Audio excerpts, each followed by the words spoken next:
What's up, you guys? Let's do some garden talk. Yeah. So we just had President's Day.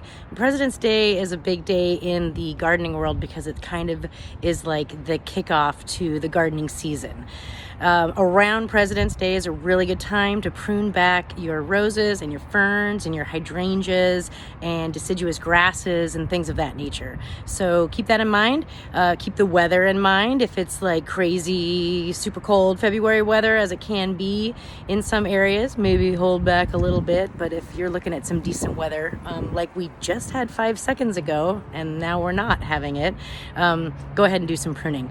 And let's talk about some fern pruning. I'll show you a really important reason why you want to prune your ferns back this early in the year, and it's so you don't kill or cut the new year's growth. All right, let's get in close and I'll show you the difference. I've actually waited too long for this one. I should have done this a couple weeks ago. The new fronds would have been much shorter. I could do a nice clean low cut, but now they've started to grow, so I'm gonna have to watch where I cut, and I'll show you what's up with that. So you could very well leave this. It would be fine, and it will just eventually, you know, over the course of the year kind of turn brown and die back.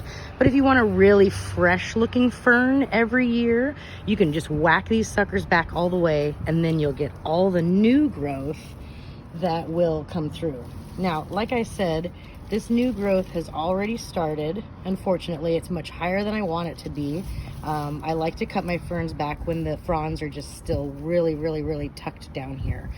But I didn't get to it because that's how life works. So we're gonna cut this thing back now. I am gonna be using one of my very favorite gardening tools, sheep shears. These are great for pruning back ferns, grasses, edging your lawn, and so many more things. So get some sheep shears and add them to your toolkit. Like I said, normally I could just go right back here, you know, to this ground level or pot level and whack it back, but we've got those new babes going. So I'm gonna have to keep this guy up a little higher, and I'm gonna use both my hands, so I'm gonna set my phone down. All right, there you have it.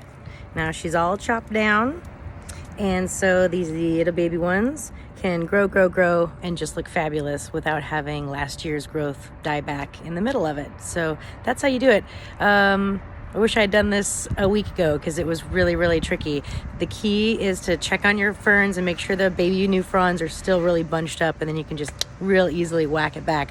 I had to really like get in there and delicately prune it so I didn't whack off those new growth, but it's gonna be real pretty because of it. I'll show you a picture in a few weeks. All right, cheers. Super easy on these ferns to see the new growth way down there. See those babies? Those little hairy fingers, those are your new fronds that are gonna come up. So this is how I would go about. Once again, you don't have to do this, but these leaves from last year will get brown. And if you, you know, prefer a tidier, like greener garden, this is a way you can keep it fresh every year. But this is how I prune these back. Just really simply boink, boink, boink. And there you have it. Boom. You got your whole new little guy is gonna pop right up there and be nice and fresh and green.